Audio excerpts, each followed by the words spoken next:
எங்கள் தகப்பனே என் இயேசுவே நீர் இறங்க வேண்டுமே, உங்க இரக்கத்திற்காய் கெஞ்சி நிற்கிறோம்.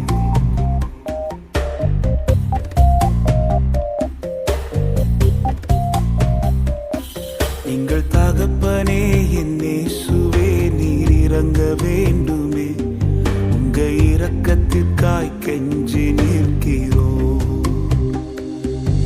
நீர் இறங்குகிறேன் என்று சொல்லும் வார்த்தை போதுமே, எங்கள் தேசத்தின் நிலைமையில்